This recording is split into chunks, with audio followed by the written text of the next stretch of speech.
إن الحمد لله نحمده ونستعينه ونستهديه ونؤمن به ونتوكل عليه ونعوذ بالله من شرور أنفسنا ومن سيئات أعمالنا من يهده الله فلا مضل له ومن يضلل فلن تجد له وليا مرشدا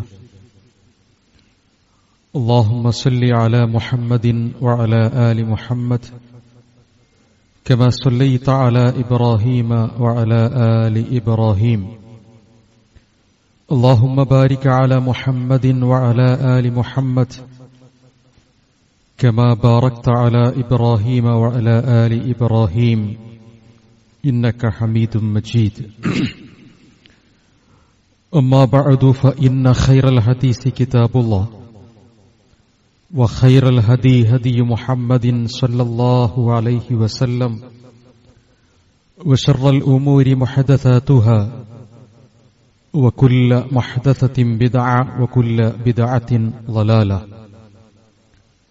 أعوذ بالله من الشيطان الرجيم بسم الله الرحمن الرحيم يا أيها الذين آمنوا اتقوا الله حق تقاته ولا تموتن إلا وأنتم مسلمون يا أيها الذين آمنوا اتقوا الله وقولوا قولا سديدا يصلح لكم أعمالكم ويغفر لكم ذنوبكم ومن يطع الله ورسوله فقد فاز فوزا عظيما أما بعد اتقوا الله عباد الله ബഹുമാന്യരായ സത്യവിശ്വാസികളെ, അല്ലാഹു സുബ്ഹാനഹു വ തആലയുടെ ആജ്ഞാനിർദ്ദേശങ്ങളെ ജീവിതത്തിൽ പാലിച്ച് ഈമാനുള്ളവരായി ഇഖ്ലാസുള്ളവരായി മുഅ്മിനുകളും മുവഹിദുകളുമായി ജീവിച്ചു മരിക്കാൻ പരിശ്രമിക്കണം എന്ന് ആമുഖമായി ഉണർത്തുകയാണ്. അല്ലാഹു നമ്മെ ഏവരെയും അവന്റെ സ്വർഗപൂങ്കാവനത്തിൽ ഒരുമിച്ച് ചേർത്ത് അനുഗ്രഹിക്കുമാറാകട്ടെ. ഒരു മനുഷ്യനെ സംബന്ധിച്ചിടത്തോളം അവന്റെ ജീവിതം നിലനിൽക്കുന്നത് അവന്റെ ശ്വാസോച്ഛ്വാസത്തിലൂടെയാണ്. ശ്വസിക്കാൻ കഴിയാത്ത ഒരു മനുഷ്യൻ എത്രമേൽ ജീവിത വിഭവ അഭിവൃദ്ധികളുണ്ടെങ്കിലും അവന് പിന്നീട് ജീവിക്കാൻ കഴിയില്ല. ഒരു മനുഷ്യന്റെ ഹൃദയത്തിന്റെ നിലനിൽപ്പ് അവന്റെ മതപരമായ ജീവിതത്തിന്റെ ഓക്സിജൻ എന്നത് അല്ലാഹുവിലുള്ള അവന്റെ സ്മരണയാണ്. നമ്മൾ അല്ലാഹുവുമായി കണക്ട് ചെയ്യാവുന്ന തരത്തിൽ, ദീനുമായി കണക്ട് ചെയ്യാവുന്ന തരത്തിൽ റേഞ്ചിൽ വരുന്നത് അല്ലാഹുവിനെക്കുറിച്ച് ഓർമ്മ വരുമ്പോഴാണ്. അതല്ലെങ്കിൽ നമ്മൾ റേഞ്ചിന് പുറത്താണ്, പരിധിക്ക് പുറത്തായിരിക്കും. മഹാനായ ഇബ്നു തൈമിയ റഹ്മഹുല്ലാഹ് അദ്ദേഹത്തിന്റെ ഒരു വാചകത്തിൽ അല്ലാഹുവിനെക്കുറിച്ചുള്ള ഓർമ്മയെ സംബന്ധിച്ച് പറയുന്നത്, ഒരു മത്സ്യത്തിന് ജീവിക്കുന്നതിന് വെള്ളം എത്രമേൽ അനിവാര്യമാണോ അതുപോലെയാണ് ഹൃദയത്തിന്റെ ജീവന് അല്ലാഹുവിനെക്കുറിച്ച് ഓർമ്മ, ദിക്റുള്ള എന്നാണ്. അദ്ദിക്റു ലിൽ ഖൽബി മിസ്ല അൽ മാഉ ലിസ്സമകി എന്നാണ് ഉപയോഗിച്ചത്. ഒരാള് ജീവനുണ്ടോ ജീവനില്ലയോ, അവൻ മരിച്ചവനാണോ ഹയാത്തിലുള്ളവനാണോ എന്ന് മനസ്സിലാക്കുന്നത് അവൻ ഓടിച്ചാടി നടക്കുന്നതിന്റെ അടിസ്ഥാനത്തിലൊന്നുമല്ല, മറിച്ച് അവന്റെ ഈമാനിന്റെയും ഇഖ്ലാസിന്റെയും അടിസ്ഥാനത്തിൽ അത് പരിഗണിക്കുമ്പോൾ അല്ലാഹുവിനെക്കുറിച്ചുള്ള ഓർമ്മ അവനിൽ നിന്ന് നഷ്ടപ്പെട്ടിട്ടുണ്ടെങ്കിൽ അവൻ മരിച്ചു എന്നർത്ഥം. അതവന്റെ ജീവിതത്തിൽ ഉണ്ടെങ്കിൽ അവന് ജീവനുണ്ട് എന്നർത്ഥം. അഥവാ അവന്റെ ഹൃദയത്തിന്റെ ജീവനാണ്, അവന്റെ മതപരമായ ജീവിതത്തിന്റെ ജീവനാണ് ഏറ്റവും പ്രധാനപ്പെട്ടത്. മസലുല്ലദീ യദ്കുറു റബ്ബഹു, അള്ളാഹുവിനെ കുറിച്ച് ഓർക്കുന്ന ഒരാളുടെ ഉപമ വല്ലദീ ലാ യദ്കുറു റബ്ബ, അങ്ങനെ ഓർമ്മയില്ലാത്ത ഒരാളെയും സംബന്ധിച്ച് പറയുമ്പോൾ അതിന്റെ ഉപമ, സാദൃശ്യം, മിത്ലൽ ഹയ്യി വൽ മയ്യിത്ത്, ജീവനുള്ളവനും ജീവനില്ലാത്തവനും തമ്മിലാണ് എന്നാണ് പണ്ഡിതന്മാർ രേഖപ്പെടുത്തിയിട്ടുള്ളത്. നമ്മുടെ ഹൃദയത്തിൽ അള്ളാഹുവിനെക്കുറിച്ചുള്ള ഓർമ്മ നിലനിൽക്കണം എങ്കിൽ ഏറ്റവും പ്രധാനമായ രണ്ടു കാര്യങ്ങൾ നാം അംഗീകരിക്കുകയും മനസ്സിലാക്കുകയും ചെയ്യേണ്ടതുണ്ട്. അതിലൊന്ന്, രഹസ്യമായിരുന്നാലും പരസ്യമായിരുന്നാലും ഒരേപോലെ അവന്റെ ജീവിതത്തെ പടച്ചവനെക്കുറിച്ചുള്ള ഓർമ്മയിൽ മുന്നോട്ട് കൊണ്ടുപോകാൻ കഴിയുന്നതിലെ ഒന്ന് അള്ളാഹുവിനെക്കുറിച്ച് അറിയുക എന്നതാണ്. പഠിപ്പിച്ചുകൊണ്ടിരിക്കുന്ന ഒരു അധ്യാപകൻ, ബഹളം വെച്ചുകൊണ്ടിരിക്കുന്ന ഒരു ക്ലാസ്സിലേക്ക് അധ്യാപകൻ കയറി ചെന്നാൽ ഒരുപക്ഷെ അവര് ശാന്തരാകും. അലസമായി ജോലി ചെയ്യുന്ന ജോലിക്കാർക്കിടയിലേക്ക് ശമ്പളം കൊടുക്കുന്ന ഒരു അധികാരി ചെന്നാൽ അവർ കർമ്മനിരതരാകും. ഒരു നിയമപാലകരെ കാണുമ്പോൾ അതുവരെ തെറ്റു ചെയ്തിരുന്ന ആളുകൾ ചിലപ്പോൾ ഒന്ന് അടങ്ങും. ഇതെന്തുകൊണ്ട് എന്ന ചോദ്യത്തിന്റെ ഉത്തരം ആരാണവർ എന്നതിനെ സംബന്ധിച്ച് അവർക്കറിയാം, എന്തു ചെയ്യുമെന്നതിനെക്കുറിച്ച് അവർക്കറിയാം. അറിവാണ് ഏറ്റവും പ്രധാനപ്പെട്ടത്. രഹസ്യവും പരസ്യവും സംബന്ധിച്ചുള്ള വിഷയം സൂചിപ്പിക്കവേ വിശുദ്ധ ഖുർആൻ സൂറ ബഖറയിലെ 235 വചനത്തിൽ ഈ ഒരു ആശയത്തെ പ്രതിനിധീകരിക്കുന്നുണ്ട്. വഅലമു, നിങ്ങൾ അറിയണം, നിങ്ങൾ മനസ്സിലാക്കണം, അന്നല്ലാഹ യഅലമു മാ ഫീ അൻഫുസികും, നിങ്ങളുടെ ഹൃദയത്തിലുള്ള കാര്യം സർവശക്തനായ പടച്ചതമ്പുരാൻ നന്നായി അറിയുമെന്ന് നിങ്ങൾ മനസ്സിലാക്കണം. അള്ളാഹു എല്ലാം അറിയുന്നു എന്ന് അംഗീകരിക്കാത്തവരല്ല നമ്മൾ. പക്ഷേ ആ അള്ളാഹുവിനെക്കുറിച്ചുള്ള ഓർമ്മ എന്റെ മനസ്സിനെ അതിശക്തമായ തരത്തിൽ വരിഞ്ഞു മുറുക്കുന്നുണ്ടോ എന്നതാണ് വിഷയം. റസൂലുള്ളാഹി സ്വല്ലല്ലാഹു അലൈഹി വസല്ലമ അന്ത്യനാളിൽ അർശിന്റെ തണൽ ലഭിക്കുന്ന ആളുകളെ വിശദീകരിക്കവേ ഒരാളെക്കുറിച്ച് പറഞ്ഞത്, ഒരു അവസ്ഥയെക്കുറിച്ച് പറഞ്ഞു, ഒരു വ്യക്തിയെക്കുറിച്ച് പറഞ്ഞത്, വ്യഭിചാരം നിർവഹിക്കാനുള്ള സർവ്വസന്നാഹവും ഒരുങ്ങി വന്നൊരു ഘട്ടം, ആരും അറിയാതെ തന്റെ ജീവിതത്തിന്റെ ആഗ്രഹത്തെ പൂർത്തീകരിക്കുന്നതിനുള്ള ഒരു സന്ദർഭത്തിൽ അവൾ ചോദിക്കുന്നത്, അവൾ എന്നോട് ആവശ്യപ്പെട്ടത്, ഇത്തഖില്ല, നീ അള്ളാഹുവിനെ സൂക്ഷിക്കണം എന്നാണ്. ആകാശത്തിനു താഴെ ഭൂമിക്കു മുകളിൽ സർവചരാചരങ്ങളിൽ നിന്നും മറച്ചുവെച്ച് പൂർണ്ണമായ അർത്ഥത്തിൽ അതീവ നിഗൂഢവും രഹസ്യവുമായി നിർവഹിക്കാനിരിക്കുന്ന മനസ്സിന്റെ ആഗ്രഹത്തെ ശക്തമായി പിടിച്ചുവലിച്ച് തിരിച്ചുകൊണ്ടുപോയത് ഈ ഒരു ചോദ്യമാണ്, നീ അള്ളാഹുവിനെ പേടിക്കണം. ഇത്തഖില്ല എന്നൊരു വാക്കാണ് അവിടെ പറഞ്ഞത്. അള്ളാഹു ആരാണെന്ന് കൃത്യമായി ബോധ്യമുള്ളൊരു മനുഷ്യൻ, ആ മനുഷ്യന്റെ ജീവിതത്തിലെ ഒരു ഘട്ടത്തിൽ തെറ്റിലേക്ക് പോകുന്ന സന്ദർഭത്തിൽ അല്ലാഹ് എന്നൊരു വികാരം വരുമ്പോഴേക്ക് അതിൽ നിന്ന് പിറകോട്ട് മാറുന്നു. അതാണ് ദിക്റുള്ളയുടെ പ്രത്യേകത. ആ ദിക്റുള്ള അള്ളാഹുവിനെ കുറിച്ച് അറിയുന്നതിലൂടെ മാത്രമേ സംഭവിക്കുകയുള്ളൂ. അറിവില്ലാത്തൊരു മനുഷ്യനെ സംബന്ധിച്ചിടത്തോളം അള്ളാഹുവിനെ സംബന്ധിച്ചുള്ള അറിവ് എത്രയാണോ അതിനനുസരിച്ച് അള്ളാഹുവിനെ കുറിച്ചുള്ള ഓർമ്മയിൽ നിന്ന് നമ്മുടെ ജീവിതത്തെ തെറ്റിൽ നിന്ന് പറിച്ചു നടാൻ നമുക്ക് കഴിയും. എനിക്കും നിങ്ങൾക്കും കഴിയും. വിശുദ്ധ ഖുർആനിൽ അള്ളാഹു പറഞ്ഞു, നിങ്ങൾ അറിയേണ്ടതുണ്ട്, പടച്ചതമ്പുരാൻ നിങ്ങളെ അറിയും. ഏറ്റവും സമീപസ്ഥനായ, ഹൃദയത്തിന്റെ കട്ടുനോട്ടമറിയാവുന്ന, മനുഷ്യന്റെ ജയാപരാജയങ്ങളെക്കുറിച്ചറിയാവുന്ന പടച്ചവനെക്കുറിച്ചുള്ള ഓർമ്മ മനസ്സിൽ നിറഞ്ഞാൽ അത് പടച്ചതമ്പുരാനെ സംബന്ധിച്ചിടത്തോളം കൃത്യമായ ബോധ്യമുള്ള സത്യവിശ്വാസിയുടെ ജീവിതത്തിലേക്ക് അത് നിറഞ്ഞാൽ അവൻ ആ തെറ്റിൽ നിന്ന് പിന്മാറും, നന്മയിലേക്ക് അവൻ പോകും. എന്നിട്ട് ഖുർആൻ പറഞ്ഞു, ഫഹ്ദറൂ, അതുകൊണ്ട് അള്ളാഹുവിനെ കുറിച്ചുള്ള ശരിയായ അറിവ് നിങ്ങൾക്കുണ്ടായിരിക്കണം, നിങ്ങൾ ജാഗ്രത പാലിക്കണം. വഅലമു, നിങ്ങൾ അറിയണം, അന്നല്ലാഹ ഗഫൂറുൻ ഹലീം, സർവശക്തനായ പടച്ചതമ്പുരാൻ പാപമോചനം സ്വീകരിക്കുന്നവനാണ്. അതേപോലെ തന്നെ ഹലീമുൻ, അതിന്റെ അർത്ഥം എന്തെന്ന് പിന്നെ പറയാം. ഒന്നാമതായി ഈ ആയത്തിൽ സൂറ ബഖറയിലെ 235 വചനത്തിൽ അള്ളാഹു പറയുന്നത്, പടച്ചവൻ അറിയുക എങ്കിൽ നിങ്ങൾക്ക് പിന്മാറാൻ കഴിയുമെന്നാണ്. പടച്ചവൻ അറിയുമ്പോൾ സംഭവിക്കുന്നത് എന്താണ്? അള്ളാഹുവിനെ കുറിച്ചുള്ള ഓർമ്മ എന്റെ മനസ്സിൽ ഏറ്റവും ശക്തമായി നിലനിൽക്കും. ആ മനസ്സിൽ ശക്തമായി നിലനിൽക്കുന്നതിനെ റസൂലുള്ളാഹി സ്വല്ലല്ലാഹു അലൈഹി വസല്ലമ ഒന്നുകൂടി വിശദീകരിച്ചു പറഞ്ഞു. ജിബ്രീൽ അലൈഹിസ്സലാത്തു വസ്സലാം വന്നു, ഇസ്ലാം എന്താണെന്ന് ചോദിച്ചു, ഈമാൻ എന്താണെന്ന് ചോദിച്ചു, അത് വിശദീകരിച്ചു കൊടുത്തു. ഇസ്ലാം എന്ന് പറയുന്നത് കർമ്മങ്ങളിൽ അനുഷ്ഠിക്കപ്പെട്ടതാണ്. ഈമാൻ എന്ന് പറയുന്നത് വിശ്വാസത്തിൽ രൂഢമൂലമായിട്ടുള്ളതാണ്. ഇത് രണ്ടും കഴിഞ്ഞതിനു ശേഷം ഇതിനെ രണ്ടിനെ എല്ലാത്തിനെയും ചുഴന്നു നിൽക്കുന്ന, അതിനെല്ലാം പൂർത്തീകരിക്കുന്ന ഒരു ഭാഗം കൂടി റസൂലുള്ളാഹി സ്വല്ലല്ലാഹു അലൈഹി വസല്ലമയ്ക്ക് പറഞ്ഞു കൊടുക്കുന്നു. വഹാദിഹി അൽ ഇഹ്സാൻ, അതാണ് ഇഹ്സാൻ എന്ന് പറയുന്നത്. എന്താണ് ഇഹ്സാൻ? റസൂലുള്ളാഹി മറുപടി പറയുന്നു, ഒന്ന് അൻ തഅബുദ റബ്ബക, നീ നിന്റെ രക്ഷിതാവിനെ ആരാധിക്കലാണ്.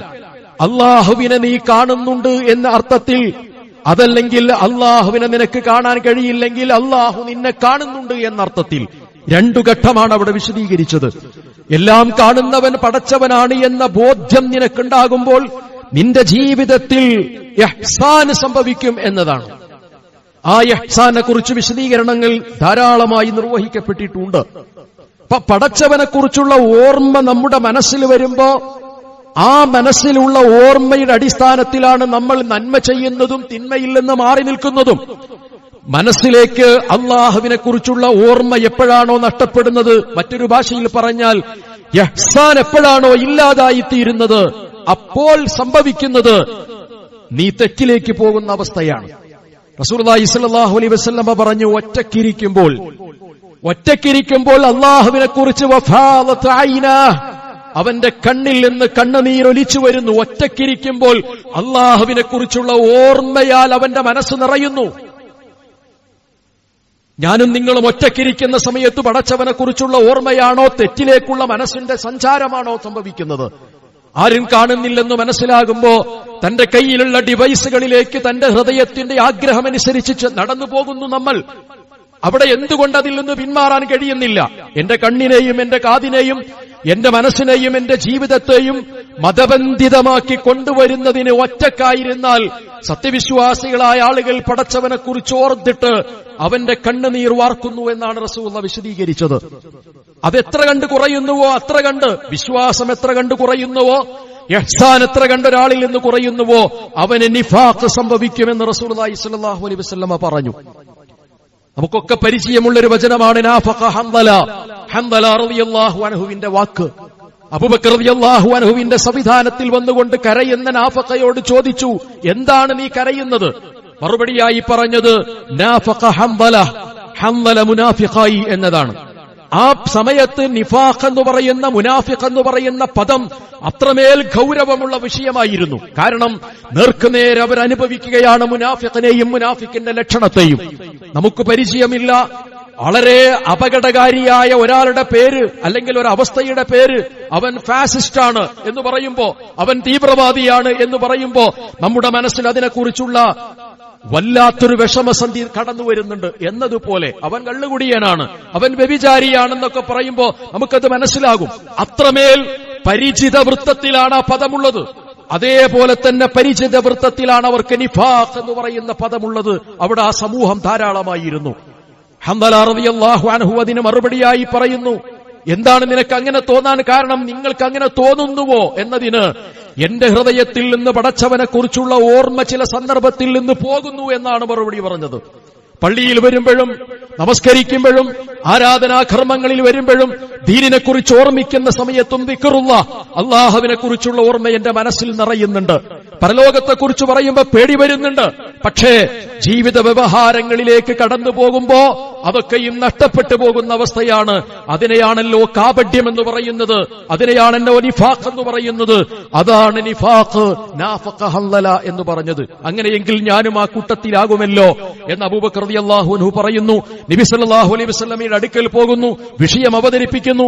റസൂലുള്ളാഹി മറുപടിയായി വിഷയം പറഞ്ഞു, നിങ്ങൾ സഞ്ചരിക്കുന്ന വഴികളിൽ, നിങ്ങൾ കാണുന്ന വഴികളിൽ, നിങ്ങളുടെ ജീവിതത്തിന്റെ രാവുകളിലും പകലുകളിലുമൊക്കെ സർവശക്തനായ പടച്ചവനെ കുറിച്ചുള്ള ഓർമ്മയാൽ നിറഞ്ഞ് മറ്റൊന്നും ആലോചിക്കാതെയാണ് നിങ്ങൾ മുന്നോട്ട് പോകുന്നുവെങ്കിൽ ലസഫഹ്തുമുൽ മലായിക, മലക്കുകൾ നിങ്ങൾക്ക് കൈതരും, മലക്കുകൾ നിങ്ങൾക്ക് കൈതരും എന്ന് പറഞ്ഞു. അങ്ങനെ ഒരു പക്ഷേ നിങ്ങൾക്ക് കഴിഞ്ഞുകൊള്ളണം എന്നില്ല. എന്നിട്ട് റസൂലുള്ളാഹി വിശദീകരിച്ചു, വലാകിൻ യാ ഹൻദല സാഅതൻ ഫസാഅതൻ സാഅതൻ ഫസാഅ, ഓരോന്നിനും ഓരോ സമയമുണ്ട് ഹൻദല എന്ന് മനസ്സിലാക്കണമെന്നതാണ്. അഥവാ അൽ ഈമാനു യസീദു വയൻഖുസ്, ഈമാന് കുറയും, ഈമാന് കൂടും. ചില സന്ദർഭങ്ങളിൽ കുറയും, ചില സന്ദർഭങ്ങളിൽ കൂടും. പ്രിയപ്പെട്ട ഏറ്റവും അടുപ്പമുള്ള ഒരാളുടെ മരണം സംഭവിക്കുകയും അയാളെ മയ്യത്ത് മറമാടിയതിനു ശേഷം അതേ പള്ളിയിൽ വെച്ച് ളുഹുർ നമസ്കരിക്കുകയും ചെയ്യുമ്പോ ഇന്നലെ ളുഹുർ നമസ്കരിച്ചതിനേക്കാൾ കൂടുതൽ ഈമാൻ മനസ്സിലുണ്ടാകും. കാരണം നേർക്കുനേരെയുള്ള ഒരു മരണസന്ധിയുമായി അവന്റെ മനസ്സ് കെട്ടിപ്പണഞ്ഞു കിടക്കുന്നുണ്ട്. ദിക്റുള്ള അവനിലുണ്ട്. ജീവിതത്തിന്റെ മഹാപരീക്ഷണങ്ങളിൽ അവൻ ഇങ്ങനെ വരിഞ്ഞു മുറുക്കപ്പെടുമ്പോ അവൻ പ്രാർത്ഥിക്കുന്ന പ്രാർത്ഥനയ്ക്ക് കുറച്ച് കട്ടിയും കനവും ആത്മാർത്ഥതയും ഉണ്ടാകും. ഇഖ്ലാസ് സംഭവിക്കും. ആ ഇഖ്ലാസ് സംഭവിക്കുന്നത് എന്തുകൊണ്ട്?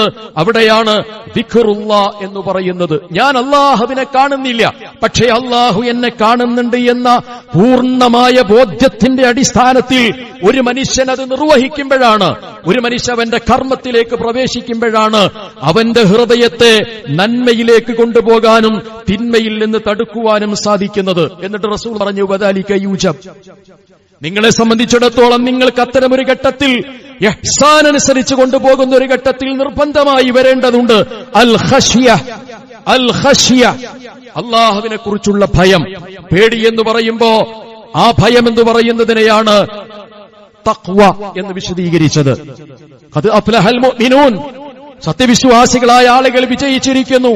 ഖാശിഊൻ, അവർ ഖുശൂഉള്ളവരാണ് എന്ന് രേഖപ്പെടുത്തിയിട്ടുണ്ട്. ആത്മാർത്ഥതയുടെയും ഇഹ്സാന്റെയും അടിസ്ഥാനത്തിൽ ഒരു മനുഷ്യന്റെ മനസ്സിൽ വരുന്ന സൂക്ഷ്മതാബോധത്തെയാണ് തഖ്വ എന്ന് പറയുന്നത്.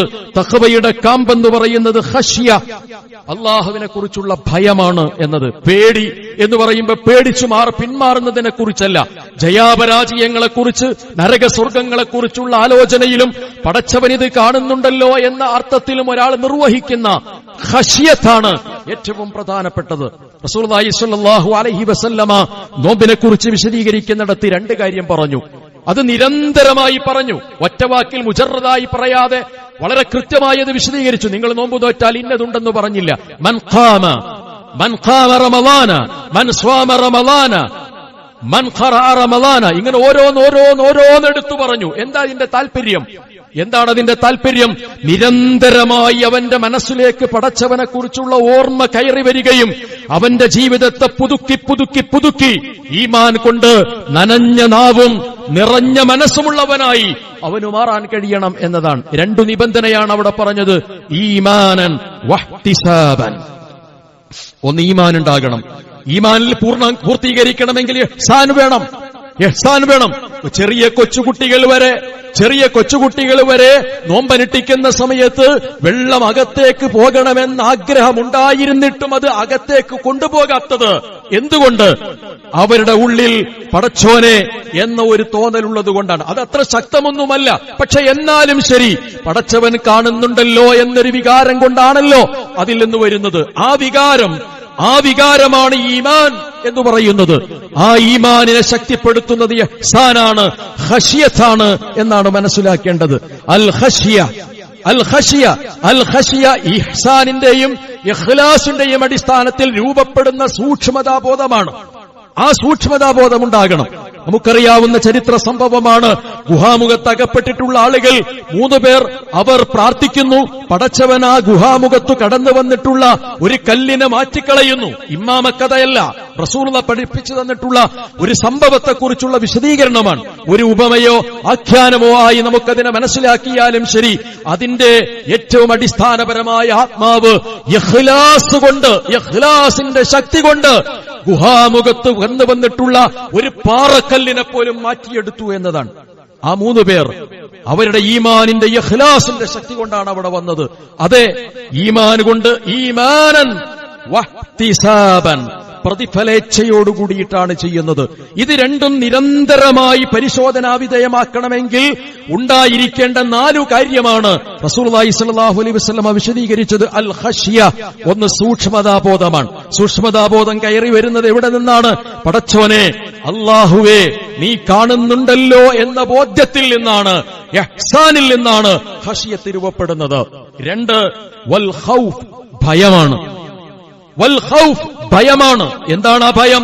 നരകത്തിലേക്ക് പോകുമോ ഇല്ലയോ എന്ന ഭയമാണ്. ശിക്ഷ ലഭിക്കുമോ ഇല്ലയോ എന്ന ഭയമാണ്. ഞാൻ തെറ്റിലേക്ക് പോകുന്നുണ്ടോ ഇല്ലയോ എന്ന ഭയമാണ്. ഒരാട്ടിടയൻ അതിർത്തി പ്രദേശത്ത് തന്റെ ആടുമാടുകളെ മേയ്ക്കുന്ന സമയത്ത് എനിക്ക് അവകാശപ്പെട്ടതാണോ അല്ലയോ എന്ന് സംശയം വരുമ്പോ തന്റെ ആട്ടിൻകൂട്ടങ്ങളെ അവിടെ നിന്ന് പിറകോട്ട് വലിക്കും. അത് ഖൗഫിന്റെ ഭാഗമാണ്. തെറ്റ് സംഭവിക്കരുത്, അനർഹമായത് അകത്തേക്ക് വരരുത് എന്നതുകൊണ്ടാണ്. ശക്തമായി അങ്ങോട്ടും ഇങ്ങോട്ടും ഓടിക്കളിക്കുന്ന വാഹനങ്ങൾക്കിടയിൽ നമ്മൾ രണ്ടു ഭാഗവും നോക്കി ക്രോസ് ചെയ്യുമ്പോ നമുക്ക് അപകടം സംഭവിക്കുമോ ഇല്ലയോ എന്ന ബോധ്യത്തിന്റെ അടിസ്ഥാനത്തിലാണ് ഓരോ സ്റ്റെപ്പുകളും വെച്ച് നമ്മൾ അപ്പുറത്തേക്ക് മറുകണ്ഠം പോകുന്നത്. അഥവാ അതിനെയാണ് ഖൗഫ് എന്നുപയോഗിക്കുന്നത്. ഭയമാണ്. അള്ളാനെ പേടിച്ചിട്ട് പള്ളിക്കകന്നെ വരാതിരിക്കല് എന്ന് പറയുന്ന പേടിയെക്കുറിച്ചല്ല ഈ പറയുന്നത്. ക്ഷുദ്രജീവികളെയോ വിഷജന്തുക്കളെയോ പേടിക്കുന്നതിനെ കുറിച്ചൊരു പേടിയെക്കുറിച്ചല്ല ഈ പറയുന്നത്. മറിച്ച് എനിക്ക് സംഭവിക്കാനുള്ള ഒരു ശിക്ഷയിൽ നിന്ന് എന്റെ ശരീരത്തെ കാത്തുകൊള്ളേണ്ടതുണ്ട് എന്ന ബോധ്യത്തിൽ ഒരാൾക്ക് സംഭവിക്കുന്നതിനെ കുറിച്ചാണ് ഖശിയ എന്ന് പറഞ്ഞത്. വത്തഅലീം, അള്ളാഹുവിന്റെ മഹോന്നതിയെക്കുറിച്ചുള്ള ബോധ്യം അവനിലുണ്ടാകണം.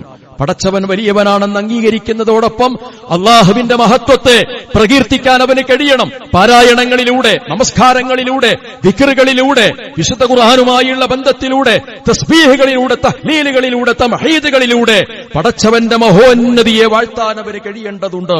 വൽ ഹൈബ, വൽ ഹൈബ, ഹൈബ എന്ന് പറഞ്ഞാൽ അള്ളാഹുവിന്റെ ഗാംഭീര്യത്തെ മനസ്സിലാക്കുക എന്നതാണ്. വമാ ഖദറുല്ലാഹ ഹഖ ഖദ്രിഹി, നിങ്ങൾ പടച്ചവനെ കണക്കാക്കേണ്ടതുപോലെ കണക്കാക്കിയിട്ടില്ല എന്ന് വിശുദ്ധ ഖുർആൻ സൂചിപ്പിക്കുന്നുണ്ട്. പടച്ചവൻ എന്ന് പറയുന്നതിന്റെ ബോധ്യം അവനിൽ ലഭിക്കുക. ഒന്ന് അൽ ഖശിയ, രണ്ട് അൽ ഖൗഫ്, മൂന്ന് അത്തഅലീം അൽ അളമ, നാലാമത്തത് അൽ ഹൈബ.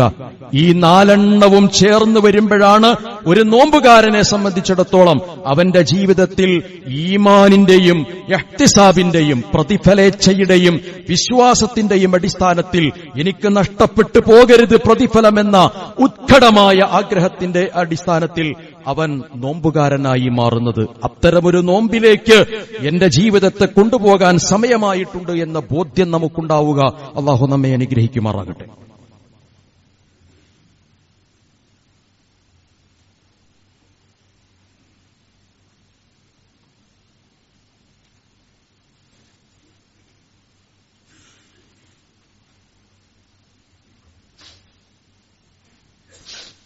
ഇന്നൽ ഹംദലില്ലാഹ് വസ്സലാത്തു വസ്സലാമു അലാ റസൂലില്ലാഹ് വഅലാ ആലിഹി വസഹ്ബിഹി അജ്മഈൻ വമൻ സാറ അലാ നഹ്ജിഹി വസ്തന്ന ബിസുന്നതിഹി ഇലാ യൗമിദ്ദീൻ. അമ്മാ ബഅദ്.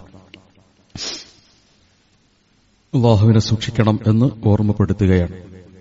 ഇമാം ഹസനുൽ ബസ്വരി ശരിയായ മനസ്സിനെക്കുറിച്ചും തെറ്റായ മനസ്സിനെക്കുറിച്ചും വിശദീകരിക്കുന്നിടത്ത് പറഞ്ഞത് അന്നഹു മാ മിൻ മുഅ്മിനിൻ, സത്യവിശ്വാസിയായ ഒരാൾ സ്വഹീഹുൽ ഈമാൻ, അവന് ശരിയായ ഈമാൻ ഉള്ളവനാണ് എന്ന് മനസ്സിലാക്കാൻ വഹുവ യഖാഫു അലാ നഫ്സിഹി മിനൻ നിഫാഖ്, വഹുവ യഖാഫു അലാ നഫ്സിഹി മിനൻ നിഫാഖ്, എന്റെ ജീവിതത്തിൽ കാപഢ്യം വരുന്നുണ്ടോ ഇല്ലയോ എന്നതിനെക്കുറിച്ച് അവൻ ശ്രദ്ധാലുവായിരിക്കും, ജാഗ്രത പാലിക്കും എന്നതാണ്. എന്താണ് നിഫാഖ് എന്ന് നമ്മൾ സൂചിപ്പിക്കുകയുണ്ടായി. അള്ളാഹു കാണുന്നു എന്ന ബോധ്യത്തിൽ നിന്നും മറഞ്ഞ് തെറ്റിലേക്ക് ഒരാൾ പോവുകയും എന്നാൽ ഞാൻ മുസ്ലിമാണ് അല്ലെങ്കിൽ ഞാൻ ഈമാനുള്ളവരാണ് എന്ന് പൊതുവായി അവനെ തന്നെ അംഗീകരിക്കുകയും ചെയ്യുന്നതിനെയാണ് നിഫാഖ് എന്നതുകൊണ്ട് ഇവിടെ ഉദ്ദേശിച്ചിട്ടുള്ളത്. പരിശുദ്ധ റമളാൻ പുതിയ കാലവുമായി ബന്ധപ്പെടുത്തി ചില ആലോചനകൾ നമുക്ക് അനിവാര്യമായും നിർവഹിക്കേണ്ടതുണ്ട്. നമ്മൾ ഒറ്റയ്ക്കായി നിർവഹിക്കുന്ന ഒരു കർമ്മമാണ്, നമ്മൾ മാത്രമറിയാവുന്ന ഒരു കർമ്മമാണ് നോമ്പ് എന്ന് പറയുന്നത്. നമസ്കാരം സംഘമായി നിർവഹിക്കേണ്ടതാണ്. ആര് പള്ളിയിൽ ജമാഅത്തിന് വന്നൂല്ല എന്നുള്ളത് പരസ്പരം ആളുകൾക്കറിയും. കളവ് പറയുമ്പോൾ മറ്റൊരാൾ കേൾക്കും. വേറെന്തെങ്കിലുമൊക്കെ ചെയ്യുമ്പോൾ അത് വേറൊരാൾ അറിയുന്നതിന്റെ ഒരു കാരണമുണ്ട്, ഒരു വഴിയുണ്ട്. ചിലത് കൂടുതലാകാം, ചിലത് കുറവായിരിക്കാം. പക്ഷെ നോമ്പ്, ഞാൻ നോമ്പുകാരനാണോ അല്ലയോ അറിഞ്ഞുകൂടാ, മനസ്സിലാക്കാൻ കഴിയില്ല. അതെന്റെ ഹൃദയവും എന്റെ ഖൽബും പടച്ചവനും തമ്മിലുള്ള ഇഹ്സാന് കൊണ്ടും ഈമാന് കൊണ്ടും ഇഹ്തിസാബും കൊണ്ടും മാത്രം കണക്ട് ചെയ്യുന്ന ഒന്നാണ്. അതുകൊണ്ടാണ് നോമ്പ് എനിക്കുള്ളത്, ഞാനാണ് അതിന് പ്രതിഫലം നൽകുന്നത് എന്ന് പടച്ച തമ്പുരാൻ പറഞ്ഞത്. നിസ്കാരം അല്ലാഹ്ക്കാണല്ലോ, പക്ഷെ അള്ളാഹ് അങ്ങനെ നേർക്കുനേരെ പറയുന്നത് എന്തുകൊണ്ടാണ്? അതൊരു കാരണവശാലും അതീവ രഹസ്യമായ ഈമാനിന്റെ ശക്തിയിൽ നിർവഹിക്കപ്പെടേണ്ട ഒരു തഖ്വയുടെ ഒരു കർമ്മമാണ് നോമ്പ് എന്ന് പറയുന്നത്. പക്ഷേ പുതിയ കാലവും പഴയ കാലവും തമ്മിൽ നോമ്പിൽ വ്യത്യാസമുണ്ട്. നമ്മൾ മനസ്സിലാക്കേണ്ട പ്രധാനപ്പെട്ട ഒന്ന്, ആ പദം ഉപയോഗിക്കാൻ പറ്റുമെന്ന് എനിക്ക് അറിഞ്ഞുകൂടാ, ഡിജിറ്റൽ ഫാസ്റ്റിംഗ് എന്ന് പറയുന്ന ഒരു സിസ്റ്റത്തെ നമ്മൾ കൃത്യമായി വിലയിരുത്തണം. നമ്മുടെ കയ്യിലുള്ള ഈ മൊബൈൽ ഫോൺ, ഞാൻ ഒറ്റക്കാകുന്നു എന്നതുകൊണ്ട് തന്നെ നോമ്പുകാരനാണ്, പ്രത്യേകിച്ച് പണിയൊന്നുമില്ല, അല്ലെങ്കിൽ പണിയുണ്ട്, ഏതായിരുന്നാലും വിശ്രമിക്കുകയാണ്. വിശ്രമിക്കുന്ന സമയത്ത് ഈ മൊബൈൽ ഫോണാണ് നാളെ പരലോകത്ത് ആധുനിക കാലഘട്ടത്തിൽ ജീവിക്കുന്ന, ഇനിയൊരു ഡിവൈസ് വരുന്നതുവരെയുള്ള കാലഘട്ടത്തിൽ ജീവിക്കുന്ന ഒരു മനുഷ്യന്റെ ഏറ്റവും വലിയ വെല്ലുവിളി എന്ന് പറയുന്നത് നോമ്പുകാരന്റെ മുമ്പിൽ ഈ മൊബൈലാണ്. ആലോചിക്കണം. സമയം എന്നെ സംബന്ധിച്ചിടത്തോളം ഞാൻ ആരെയും ഉപദ്രവിക്കുകയോ ചീത്ത വിളിക്കുകയോ പരിഹസിക്കുകയോ ഒന്നും ചെയ്യുന്നില്ല. പക്ഷേ എന്റെ ജീവിതത്തെ ഇത് പറിച്ചു കൊണ്ടുപോകുന്നുണ്ട്. ഒരു പള്ളിയിൽ നേർക്കുനേരെ കണ്ട ഒരു അനുഭവമാണ്. പെണ്ണുങ്ങളുടെ ഭാഗം, സ്ത്രീകൾ നമസ്കരിക്കുന്ന ഒരു സ്ഥലം. ആ നമസ്കരിക്കുന്ന സ്ഥലത്ത് കുറെ കുട്ടികളുണ്ട്. കുട്ടികൾ അവർ ളുഹർ നമസ്കാരം കഴിഞ്ഞ് ഇരിക്കുകയാണ്, വിശ്രമിക്കുകയാണ്. എന്താ അവർക്ക് പണി? അവർ സിനിമ കണ്ടുകൊണ്ടിരിക്കുന്നു മൊബൈൽ ഫോണിൽ. 3/4 മണിക്കൂറും അല്ലെങ്കിൽ ഒരു പീരിയഡ് കഴിയുന്നത് വരെ സിനിമ കണ്ടതിന് ശേഷം തിരിച്ചു പോകുന്നു. നിസ്കാരം കഴിഞ്ഞ് അസ്സലാമു അലൈക്കും വറഹ്മത്തുള്ളാഹി എന്ന് കഴിഞ്ഞതിന് ശേഷം പിന്നീട് അവിടെ ലിങ്ക് വർക്ക് ചെയ്യുന്നത് ഈ ലോകത്തേക്കാണ്. നമ്മൾ മറ്റുള്ളവരെ പറയുന്നതിന് മുമ്പ് എന്നെ ഒന്ന് ആലോചിച്ചു നോക്കുക. എന്റെ കയ്യിലുള്ള ഈ ഡിവൈസ് ഉപയോഗിച്ചുകൊണ്ട് ഡിജിറ്റൽ ഫാസ്റ്റിംഗ്, മൊബൈൽ ഫോണിനെ ബേസ് ചെയ്തുകൊണ്ടുള്ള നോമ്പുകാരന്റെ നോമ്പിനെ അതീവ ശ്രദ്ധയോടുകൂടി കാണേണ്ടതുണ്ട്. കാരണം മറ്റുള്ള സമയത്ത് അത് ശ്രദ്ധിക്കേണ്ടതില്ല എന്നതല്ല, കൂടുതൽ ശ്രദ്ധയാകേണ്ട ഒരു വിഷയം കൂടിയാണത്.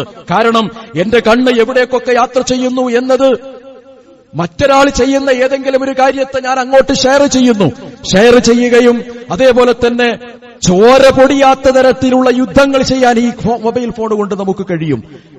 നമ്മളെ സംബന്ധിച്ചിടത്തോളം മൊബൈൽ ധാർമ്മികത എന്ന് പറയുന്നത് ഈമാനിന്റെ ഭാഗമാണ്. ആ ഈമാനിന്റെ ഭാഗമായ ഒന്ന് ഞാൻ ആരുമായിട്ടാണ് ലിങ്ക് ചെയ്യേണ്ടത്? വിശുദ്ധ ഖുർആനിന്റെ ഒരു പേജ് പൂർണ്ണമായി വായിക്കാൻ കഴിയാത്തൊരു നോമ്പുകാരൻ, ഓതാൻ കഴിയാത്തൊരു നോമ്പുകാരൻ, അവൻ നൂറുകണക്കിന് സൈറ്റുകളിൽ കയറിയിറങ്ങി റീലുകൾ സ്ക്രോൾ ചെയ്ത് മണിക്കൂറുകൾ കളഞ്ഞിരിക്കുന്നു. അവന്റെ നോമ്പിനെ കുറിച്ചുള്ള അവസ്ഥ എന്താണ്? അതാണ് ഞാൻ ഉപയോഗിച്ചത്. ഡിജിറ്റൽ ഫാസ്റ്റിംഗ് എന്ന് പറയുന്നത് ഗൗരവമുള്ള ഒരു വിഷയമാണ്. എന്നെ സംബന്ധിച്ചിടത്തോളം എന്നെ നിയന്ത്രിക്കേണ്ടത് എന്റെ അടിമയാണ് ഈ മൊബൈൽ, എന്റെ ഉടമയല്ല.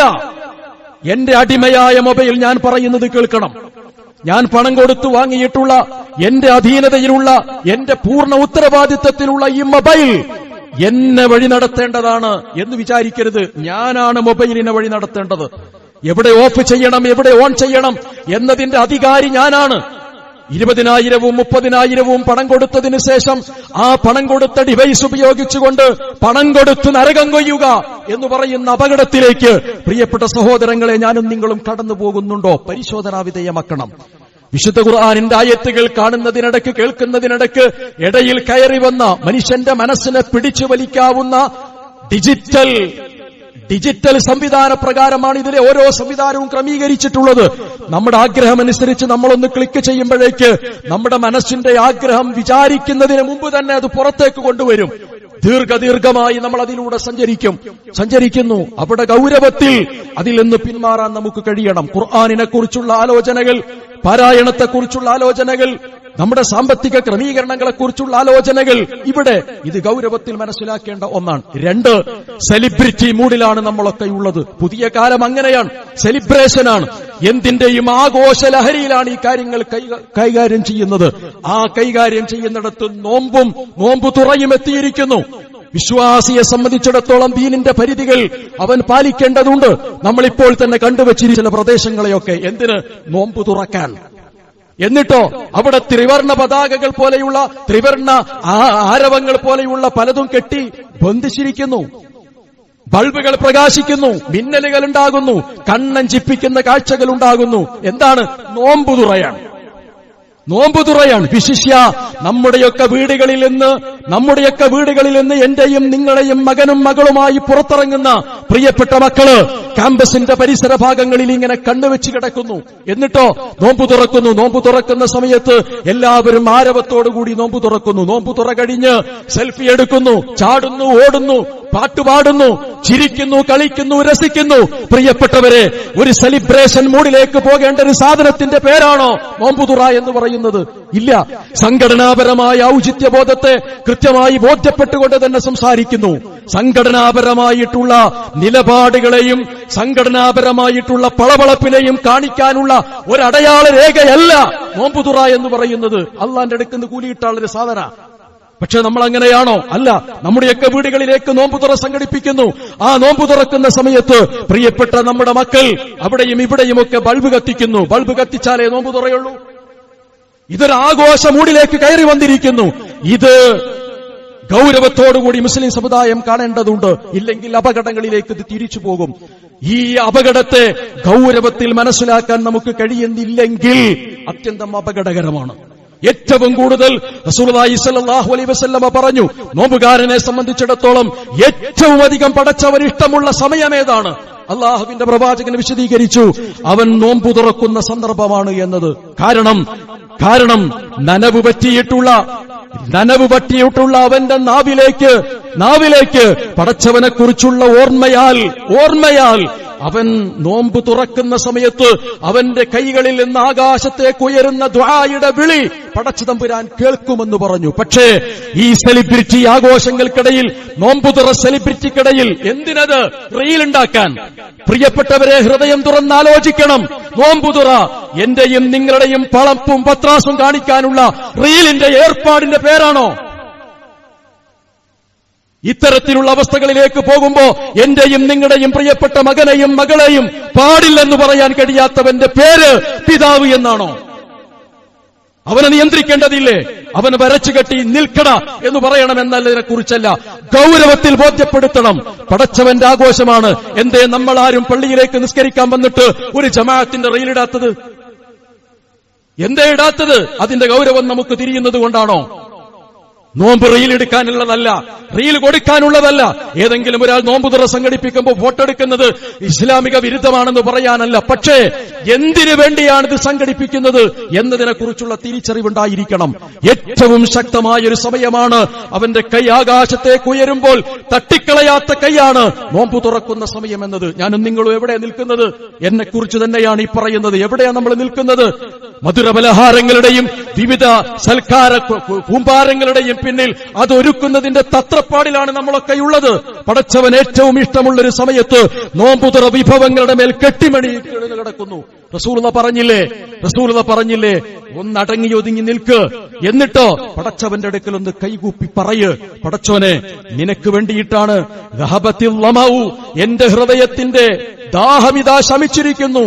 എന്റെ എല്ലാം നനഞ്ഞ് കുതിർന്നിട്ടുള്ള അവസ്ഥയിലേക്ക് വന്ന് ഉണങ്ങി വറ്റി വരണ്ടു പോയിരിക്കുന്നു.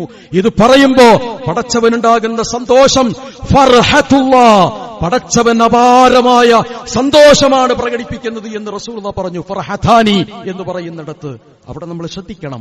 അടങ്ങിയൊതുങ്ങി പ്രാർത്ഥനാ നിബദ്ധരമായി നമ്മൾ നോമ്പ് തുറക്കാൻ ശ്രമിക്കണം. നമ്മുടെ തീന്മേശകളിൽ പ്രിയപ്പെട്ടവരോട് ഞാനും നിങ്ങളുമൊക്കെ കൂടിയിട്ട് തന്നെയായിരിക്കാം വീട്ടിൽ ഈ കാര്യങ്ങൾ ചെയ്യുന്നത്. പ്രിയപ്പെട്ട നമ്മുടെ ഇണയോട് തുണയോട് പറയണം, ഈ കാലത്ത് ഈ നോമ്പിന് നമുക്കൊരു മാറ്റം വരുത്തണം. എല്ലാം ഒരു 10 മിനിറ്റ് മുമ്പ് റെഡിയാക്കി അവിടെ വെക്കാം. നമുക്കെല്ലാവർക്കും അവിടെ പോയിരിക്കാം, പടച്ചവനോട് പ്രാർത്ഥിക്കാം.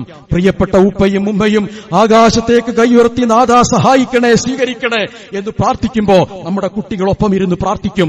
അവരുടെ ജീവിതത്തിൽ മാറ്റമുണ്ടാകും. ആ മാറ്റത്തിലേക്ക് പോകാൻ കഴിയണം. ആ മാറ്റത്തിന്റെ ഗൗരവത്തെ ഉൾക്കൊള്ളാനും നമുക്ക് കഴിയണം. ജീവിതത്തിന്റെ ഓരോ ഘട്ടങ്ങളിലും പ്രിയപ്പെട്ട ഉപ്പ മൊബൈൽ ഒരു ഭാഗത്തെടുത്തു വെച്ച്, ഉമ്മ മൊബൈൽ ഒരു ഭാഗത്തെടുത്തു വെച്ച് അള്ളാഹുവിന്റെ ഖുർആൻ തുറന്നിട്ടെന്ന് ഓതിയാൽ പ്രിയപ്പെട്ട മക്കൾ ഓതും, എനിക്ക് 24 മണിക്കൂർ നോൻപോറ്റ് മൊബൈലിന്റെ പിന്നിലാ പണി എന്ന് ചോദിക്കണമെങ്കിൽ ധാർമ്മികമായ അവകാശം വേണം. ആ അവകാശത്തിന് പടച്ചവന്റെ ഖുർആൻ എടുത്തോതാൻ നമുക്ക് കഴിയണം. അങ്ങനെ മാറ്റിവെച്ച ഹൃദയത്തെ മാറ്റിവെച്ചു നോക്കൂ. പിന്നീട് ഒരു മാസക്കാലത്തെ പരിശീലനത്തിലൂടെ എന്റെ അടിമയായി ഈ മൊബൈൽ ഫോൺ മാറും. എന്റെ ഉടമയായിട്ടല്ല, എന്നെ നിയന്ത്രിക്കുന്നവനല്ല, ഞാൻ നിയന്ത്രിക്കുന്ന ഡിവൈസായിട്ട് മാറും. അവിടേക്ക് നോമ്പിന്റെ ശീലങ്ങളെ നമുക്ക് മാറ്റാൻ കഴിയണം. അവിടെ വരുമ്പോഴാണ് ഈമാനും ഇഹ്തിസാബും ഉണ്ടാകുന്നത്. അങ്ങനൊന്നും നോമ്പ് നോറ്റിട്ട് നോമ്പ് ഹൃദയത്തെ തട്ടിയൊന്ന് നോമ്പ് നോൽക്കുമ്പോ നമുക്കൊരു വല്ലാത്തൊരു കുളിർമയുണ്ടാകും. പടച്ചവനെ കണ്ടുമുട്ടുകയും അള്ളാഹുവിനെ കാണുകയും അള്ളാഹു എന്നെ കാണുകയും ചെയ്യുന്നുണ്ട്, ഞാൻ കാണുന്നില്ലെങ്കിലും ശരി എന്ന ബോധ്യത്തിന്റെ അടിസ്ഥാനത്തിൽ നിർവഹിക്കുമ്പോ ആ റമദാൻ മെല്ലെ മെല്ലെ ഇങ്ങനെ പോകുമ്പോ നമ്മുടെ മനസ്സിൽ സങ്കടങ്ങൾ ഇങ്ങനെ ശക്തമായി വരും. ആ അർത്ഥത്തിൽ സർവശക്തനായ പടച്ചതമ്പുരാൻ നിർദ്ദേശിച്ചതുപോലെ ലഅല്ലക്കും തത്തഖൂൻ, തഖ്വയുള്ള സൂക്ഷ്മതാബോധമുള്ള ഒരു നോമ്പുകാരനായി ഒരു വ്യക്തിയായി മാറുന്നതിന് വേണ്ടിയാണ് നോമ്പ് നിങ്ങൾക്ക് നിശ്ചയിച്ചിട്ടുള്ളത് എന്നതിന്റെ അടിസ്ഥാനത്തിൽ തഖ്വ കൈവിടാതെ ഈമാനും ഇഹ്സാനും നിറഞ്ഞിട്ടുള്ള നോമ്പുകാരനായി മാറാൻ അള്ളാഹു നമുക്ക് ഏവർക്കും തൗഫീഖ് നൽകുമാറാകട്ടെ. നമ്മുടെ ജീവിതത്തിന്റെ ഓരോരോ ഘട്ടങ്ങളിലും അതിനനുസൃതമായി പക്വതയും പാകതയും സ്വീകരിച്ച് ദീനീ ബന്ധത്തോടുകൂടി ജീവിക്കാൻ അള്ളാഹു നമുക്ക് ഏവർക്കും തൗഫീഖ് നൽകി അനുഗ്രഹിക്കുമാറാകട്ടെ. اللهم اغفر للمؤمنين والمؤمنات والمسلمين والمسلمات الأحياء منهم والأموات إنك مجيب الدعوات يا قاضي الحاجات. اللهم أعز الإسلام والمسلمين وأذل المشركين. اللهم أعز الإسلام والمسلمين وأذل الشرك والمشركين. ربنا آتنا في الدنيا حسنة وفي الآخرة حسنة وقنا عذاب النار. ربنا لا تزغ قلوبنا بعد إذ هديتنا وهب لنا من لدنك رحمة إنك أنت الوهاب. سبحانك رب العزة أما يصفون وسلام على